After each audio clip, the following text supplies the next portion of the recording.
유럽에서 충격적인 일이 발생했습니다. 최근 트럼프의 관세 정책에 분노한 유럽인들이 미국의 모든 제품은 사용하지 말고 먹지도 않겠다면서 엄청난 불매운동이 일어나고 있는데요. 유럽에 있는 애플과 테슬라가 무너지는 사태가 벌어지고 있습니다. 이런 상황에서 유럽이 선택한 나라가 있습니다. 바로 대한민국입니다. 유럽이 선택한 나라 한국. 유럽은 어떤 이유에서 한국을 선택했을까요? 유럽에서 날아온 놀라운 이야기 지금 시작합니다. 그 전에 구독과 좋아요 눌러주시면 영상을 제작하는 데 있어 큰 힘이 됩니다. 안녕하세요. 저는 소피 르누아르입니다.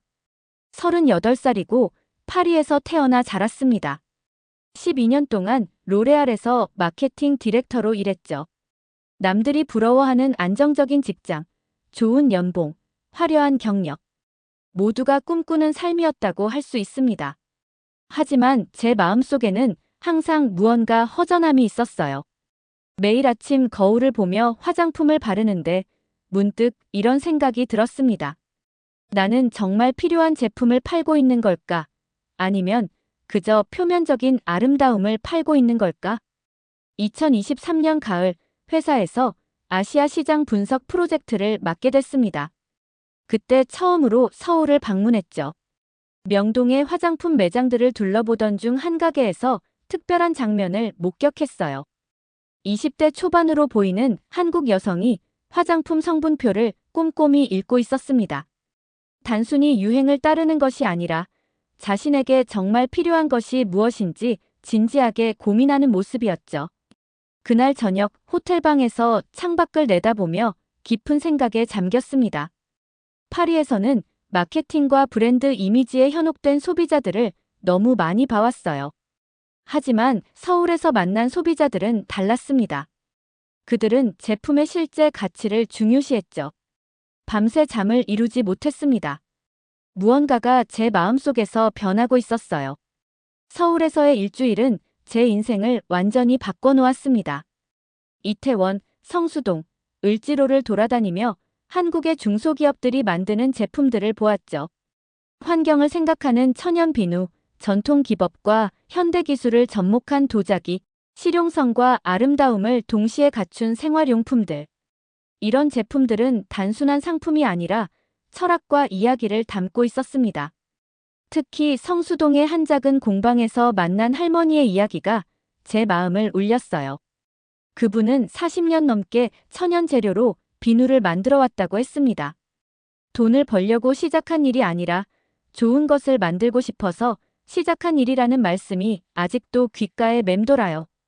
그 순간 깨달았습니다. 이것이야말로 진정성이구나. 유럽 사람들이 찾고 있는 진짜 가치가 여기 있구나.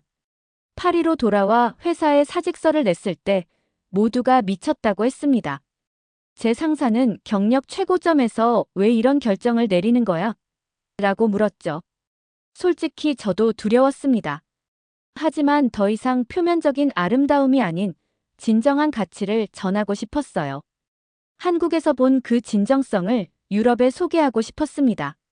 마지막 출근 날, 동료들이 작별 파티를 열어줬어요. 12년간의 추억이 담긴 사진들을 보며 눈물이 났습니다. 하지만 가슴속에는 새로운 시작에 대한 설렘도 있었죠. 퇴근할 때 사무실을 나서며 깊은 숨을 들이마셨습니다. 이제 되돌아갈 수 없는 강을 건넜어요. 앞으로의 길이 어떨지 몰랐지만 제 마음속에는 확신이 있었습니다. 소비의 진정성이 세상을 바꿀 수 있다는 확신이요.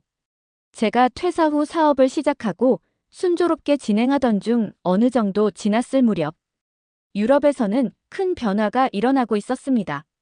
그 변화로 저 또한 새로운 접근을 했습니다.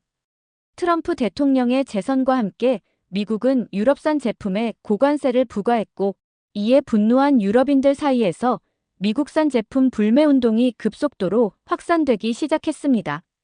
처음에는 파리 대학생들을 중심으로 시작된 작은 움직임이었어요. 소르본 대학 앞에서 애플 제품을 바닥에 던지며 시위하는 영상이 소셜미디어에서 화제가 됐습니다. 이후 코카콜라 불매 선언, 맥도날드 앞 피켓 시위로 이어졌고 트위터와 인스타그램에서는 해시태그 보이콘 USA가 트렌드가 됐어요. 이런 움직임이 단순한 일시적 반발인 줄 알았지만 점점 더 깊어지고 있었습니다. 파리 한 카페에서 대학생들과 이야기를 나눌 기회가 있었어요. 한 학생이 말했죠. 소비는 우리가 지지하는 세상에 대한 투표입니다. 더 이상 환경을 파괴하고 다른 나라를 무시하는 제품에 돈을 쓰고 싶지 않아요. 그 말이 제 마음에 깊은 울림을 주었습니다. 불매운동은 단순한 정치적 행동을 넘어 새로운 소비 문화의 시작이 되고 있었어요. 사람들은 미국 제품을 대체할 무언가를 찾고 있었습니다. 유럽산 제품도 있었지만 많은 이들이 새로운 것, 진정성 있는 것을 원했죠. 바로 이때 저의 사업이 더 떠올랐습니다. 저는 그 전에 친구와 계획을 하고 미리 준비를 다 마친 상태였거든요. 이런 상황이 나오기 전에 제 오랜 친구 피에르와 만나 이런 이야기를 나눴어요. 피에르는 유명 레스토랑에서 파티시에로 일하다가 그만둔 사람입니다. 그도 저처럼 진정성을 찾아 떠난 영혼이었죠. 소피, 지금이 기회야. 사람들은 새로운 대안을 찾고 있어. 우리가 한국에서 본 그 제품들, 그 철학을 소개하면 어떨까? 피에르의 눈은 반짝였습니다. 그날 밤, 우리는 와인 한 병을 놓고 밤새 이야기를 나눴어요. 현재 미국 제품에 대한 불만은 단순한 정치적 이유만이 아니었습니다. 대량 생산, 환경 파괴, 노동자 착취, 과장된 마케팅. 사람들은 이런 것들에 지쳐 있었죠. 그들은 진정성을 원했고 우리는 그것을 한국에서 발견했습니다. 다음 날 아침, 몽마르트 언덕을 걸으며 결심했습니다. 한국의 진정성 있는 제품들을 프랑스에 소개하는 플랫폼을 만들기로요. 이름은 코리안 에센스로 정했습니다. 한국의 본질, 정수를 의미하는 이름이었죠. 그렇게 시작된 우리의 여정은 처음부터 순탄치 않았습니다. 많은 사람들이 의아해했어요. 왜 하필 한국이야? 중국도 아니고 일본도 아니고. 하지만 저는 확신이 있었습니다. 한국은 전통과 현대가 공존하는 나라, 빠른 변화 속에서도 본질을 잃지 않는 나라였으니까요. 유럽 사람들의 소비혁명은 계속되고 있었고 저희는 그 틈새를 노려 한국의 진정성을 전하기로 했습니다. 그것은 단순한 비즈니스가 아니라 새로운 가치관을 전하는 일이었습니다. 그리고 우리의 첫 발걸음은 바로 한국으로 다시 떠나는 것이었죠. 다시 찾은 서울은 더 많은 영감을 주었습니다. 이번에는 관광객이 아닌 사업가의 눈으로 한국을 보았죠. 동대문, 성수동, 을지로를 하나하나 탐방하며 제품을 발굴했습니다. 우리가 찾은 건 단순히 잘 만든 제품이 아니라 이야기가 있는 제품이었습니다. 한 달간의 서울 생활은 매일이 발견의 연속이었어요. 종로의 한 찻집에서 만난 도예가 김 씨는 5대째 가업을 이어 도자기를 만든다고 했습니다. 그의 작품은 전통 기법으로 만들어졌지만 디자인은 현대적이었죠. 전통은 보존하는 것이 아니라 발전시키는 것이라는 그의 말이 가슴에 와닿았습니다. 성수동의 한 공방에서는 버려진 청바지로 새로운 가방을 만드는 젊은 디자이너들을 만났어요. 그들은 환경 문제에 관심이 많았고 지속 가능한 패션을 추구했습니다. 우리는 트렌드를 따르지 않아요. 100년 후에도 쓸 수 있는 제품을 만들죠. 라고 말하는 그들의 눈빛에서 진정성이 느껴졌습니다. 이렇게 한국 전역을 돌아다니며 30개가 넘는 브랜드와 장인들을 만났습니다. 그들의 공통점은 바로 진정성이었어요. 단순히 팔기 위한 제품이 아니라 자신의 철학과 가치를 담은 제품을 만들고 있었습니다. 호텔 방으로 돌아와 피에르와 함께 발견한 것들을 정리했습니다. 테이블 위에는 각종 샘플들이 가득했어요. 천연 비누, 한지로 만든 조명, 전통차, 재활용 소재로 만든 가방, 천연 염색 스카프. 이것들을 보며 확신이 들었습니다. 이건 유행이 아니야. 진짜 변화야. 그날 밤 잠들지 못하고 노트북 앞에 앉아 비즈니스 모델을 구상했습니다. 코리안 에센스는 단순한 상점이 아닌 한국의 철학과 가치를 전하는 플랫폼이 되어야 했어요. 제품 하나하나에 스토리를 담고 그 제품을 만든 사람들의 철학을 전하는 것이 핵심이었습니다. 특히 인상 깊었던 것은 한 할머니의 천연 비누 제작 과정이었어요. 그분은 40년간 같은 방식으로 비누를 만들어 오셨습니다. 화학 성분 없이 오직 자연에서 얻은 재료만으로요. 그 비누를 사용해 보니 피부가 놀랍도록 편안해졌습니다. 이것이야말로 프랑스인들이 찾던 진정성이라고 확신했어요. 파리로 돌아가는 비행기 안에서 비즈니스 계획서의 마지막 부분을 완성했습니다. 코리안 에센스는 단순히 한국 제품을 파는 곳이 아니라 새로운 소비 문화, 새로운 라이프 스타일을 제안하는 곳이 될 것이었습니다. 비행기가 착륙하며 심장이 빠르게 뛰었어요. 이제 실행에 옮길 시간이었습니다. 파리로 돌아온 후 적합한 장소를 찾는데 한 달이 걸렸습니다. 결국 말의 지구의 작은 상가를 임대했어요. 위치는 좋았지만 공간은 제한적이었죠. 23평방미터, 한국의 원룸 크기였습니다. 하지만 그곳이 우리의 시작점이 되었습니다. 인테리어는 피에르의 사촌인 건축가 앙투안이 도맡았어요. 우리의 비전을 듣고 한국의 전통과 현대가 조화를 이루는 공간을 만들어 주었습니다. 흰 벽에 한지 조명, 원목 선반에 도자기 작품들이 놓였죠. 단순하지만 깊이 있는 공간이었습니다. 개업 자금은 제 퇴직금과 피에르의 저축금이었어요. 친구들은 미쳤다고 했습니다. 경제 불황기에 새로운 가게를 여는 것은 자살 행위라고요. 게다가 잘 알려지지 않은 한국 제품으로요. 하지만 우리는 확신이 있었습니다. 사람들은 새로운 것, 진정한 것을 찾고 있다고요. 오픈날이 되고 문을 열기 전 가게 앞에서 잠시 멈춰서서 깊은 숨을 들이마셨어요. 가슴이 두근거렸습니다. 이제 되돌릴 수 없는 강을 건넜어요.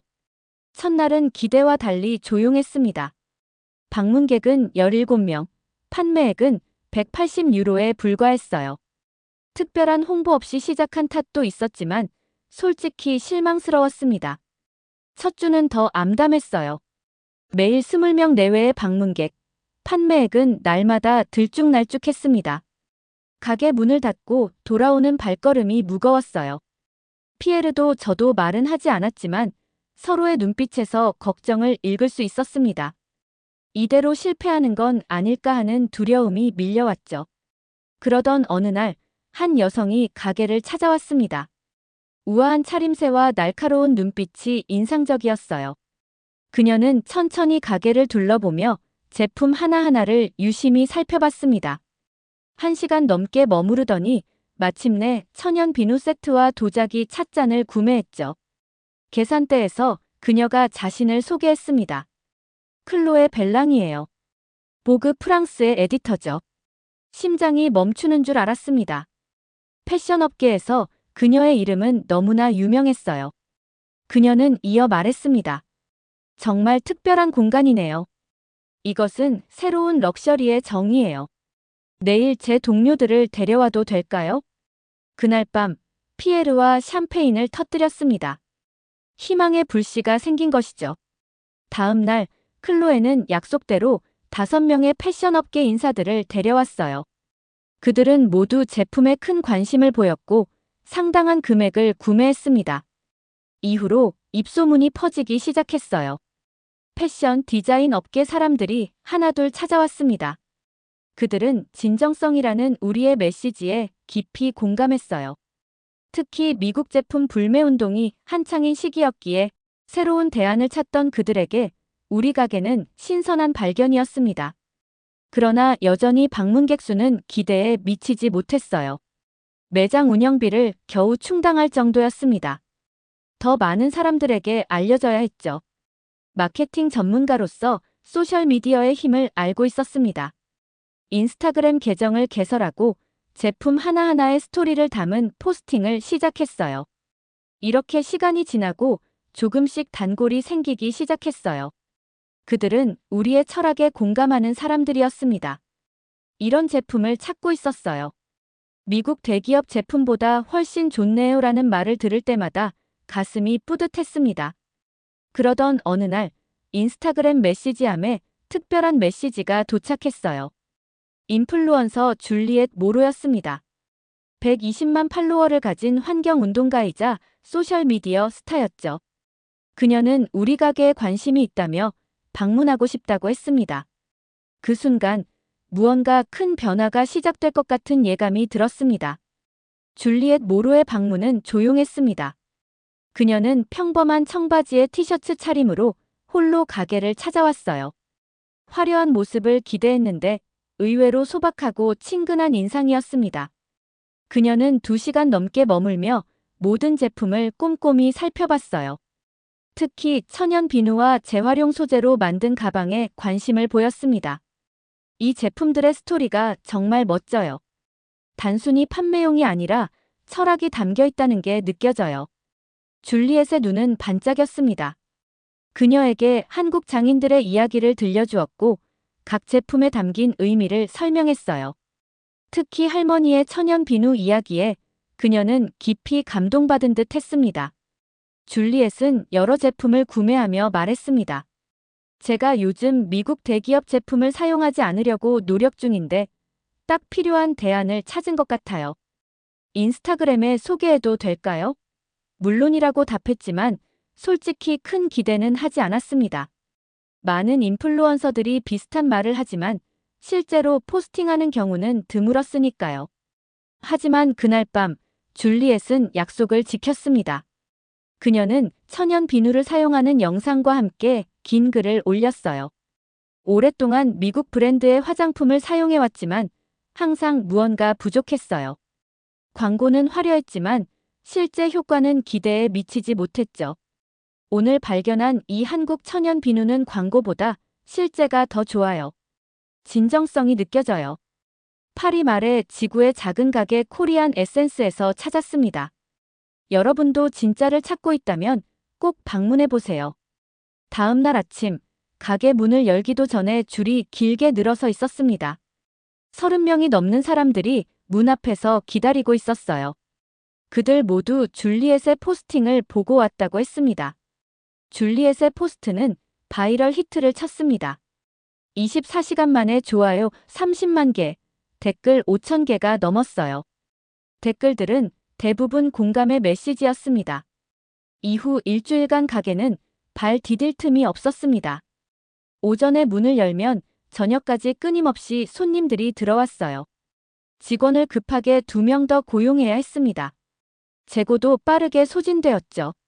한국의 파트너들에게 긴급 발주를 넣었지만 배송에는 시간이 걸렸습니다. 손님들의 반응은 놀라웠어요. 단순히 호기심에 방문한 것이 아니라 정말로 제품에 감동받고 돌아갔습니다. 특히 천연 비누는 입고되자마자 매진되는 상황이 계속되었죠.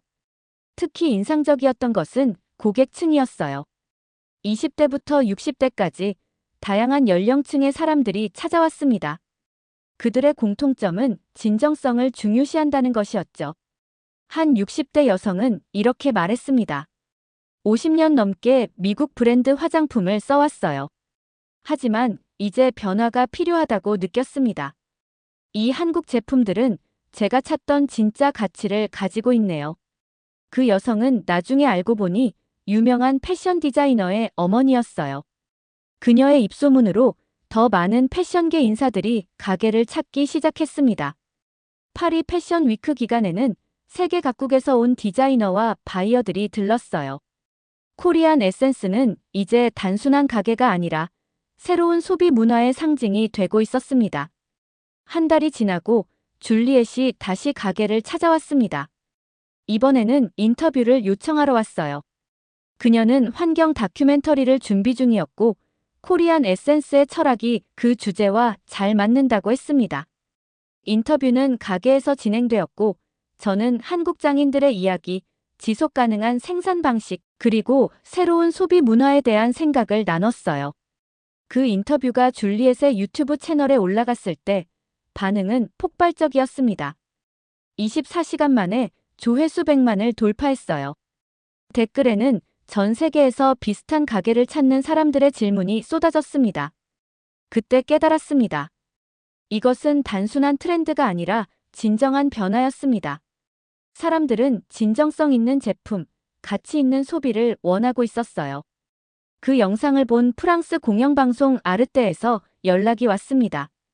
그들은 한국의 장인 정신과 그것이 유럽에 미치는 영향에 대한 다큐멘터리를 제작 중이었고, 코리안 에센스를 주요 사례로 다루고 싶다고 했어요. 한 달 후 촬영팀이 가게를 방문했고, 심지어 한국까지 가서 우리의 파트너 장인들을 인터뷰했습니다. 아르떼 다큐멘터리가 방영된 날, 온 가족이 모여 TV 앞에 앉았습니다. 가슴이 두근거렸어요. 프로그램은 한국의 아름다운 자연과 그 속에서 오랜 전통을 지켜온 장인들의 모습으로 시작했습니다. 그리고 그들의 철학이 어떻게 코리안 에센스를 통해 유럽에 전해지고 있는지를 보여주었죠. 특히 감동적이었던 장면은 한 프랑스 주부가 한국 천연 비누를 사용한 후 카메라를 향해 말하는 부분이었습니다. 이 비누 환경에도 좋다니 정말 특별하네요.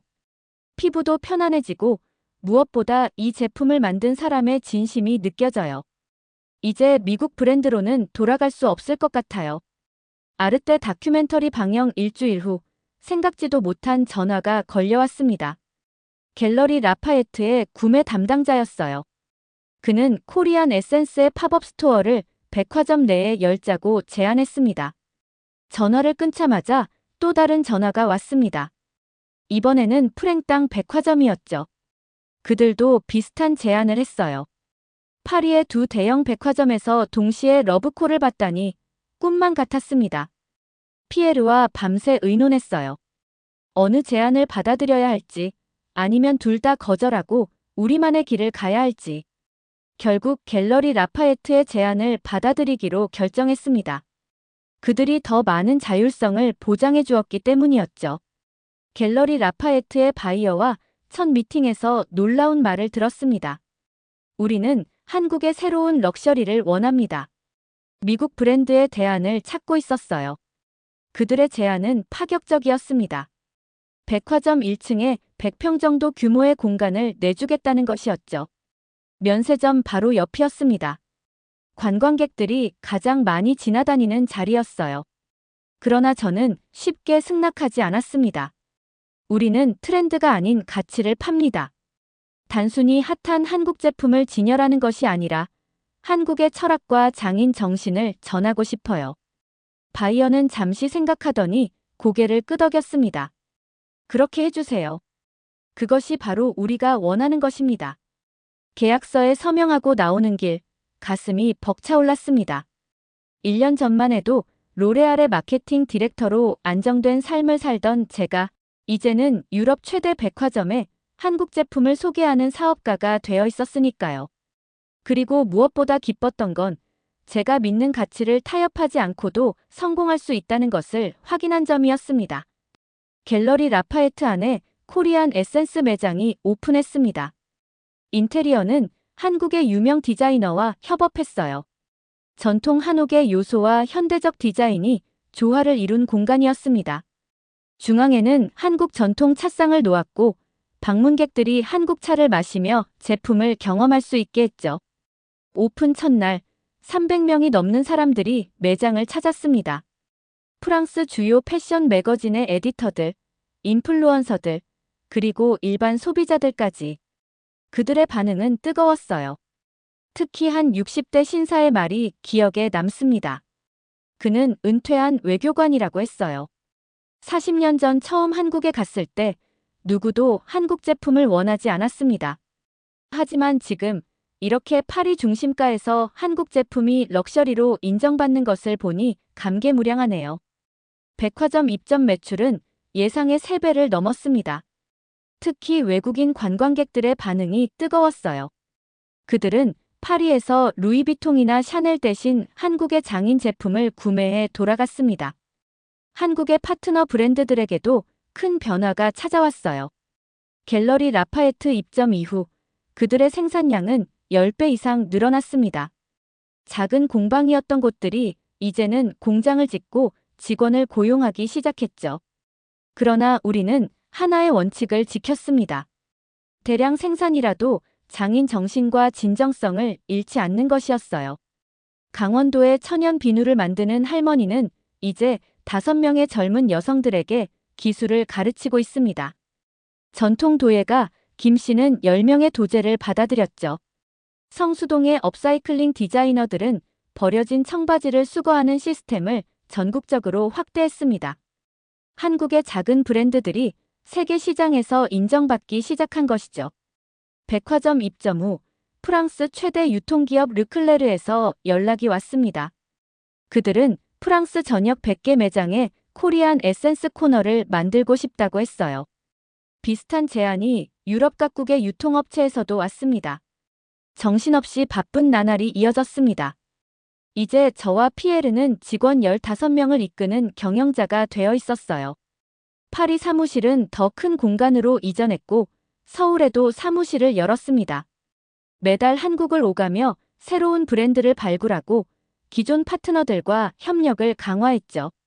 특히 감동적이었던 것은 프랑스 학교들의 반응이었어요.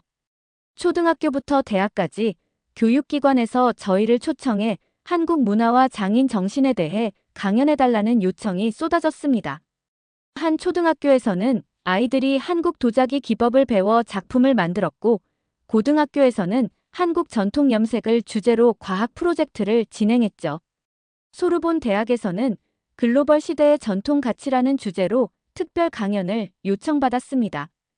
강당은 학생들로 가득 찼어요. 제가 말했습니다. 진정한 글로벌화는 모든 것을 획일화하는 것이 아니라 각 문화의 고유한 가치를 존중하는 것입니다. 한국의 장인들이 지켜온 철학이 바로 그것이죠. 강연 후 한 학생이 질문했습니다. 미국의 대기업들이 여전히 세계 시장을 지배하고 있는데 정말 변화가 가능할까요? 저는 미소 지으며 대답했어요. 1년 전만 해도 저는 로레알의 마케팅 디렉터였습니다.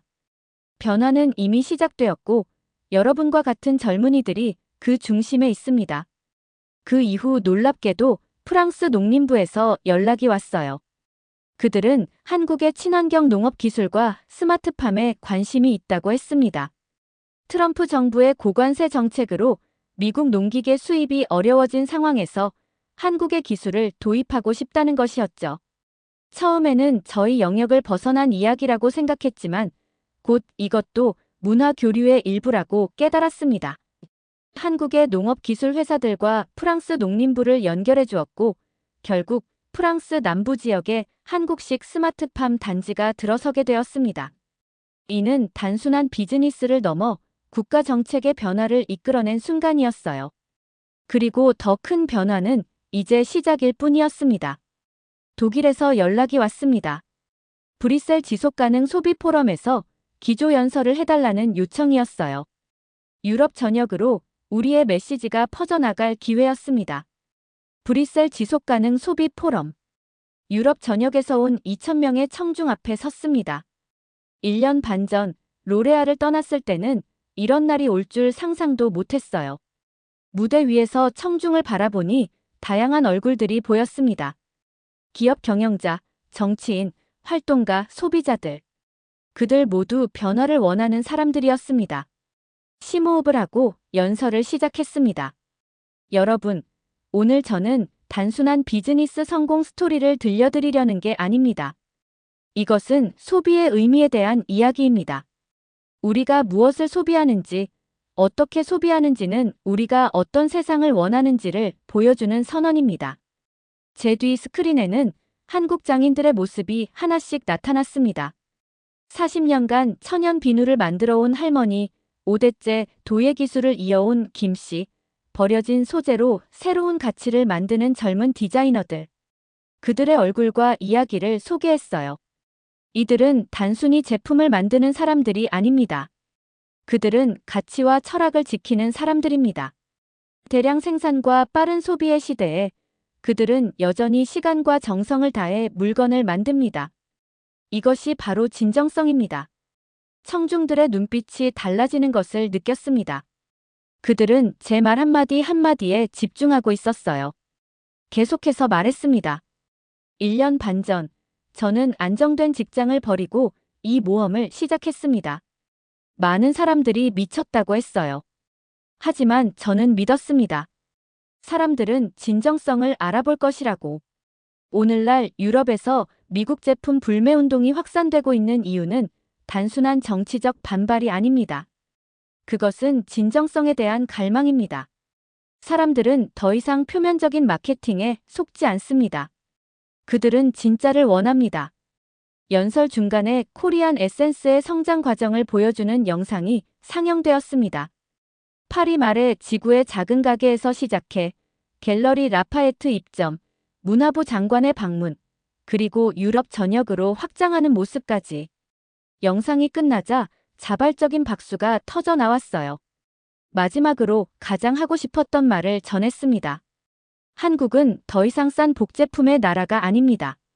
한국은 진정성과 혁신, 그리고 장인 정신이 살아 숨쉬는 나라입니다. 저는 그것을 유럽에 전하고 싶었습니다. 그리고 여러분의 반응을 통해 확신하게 되었습니다. 진정성은 국경을 초월한 가치입니다. 연설을 마치자 청중들이 일제히 기립박수를 보냈습니다. 눈물이 핑 돌았어요.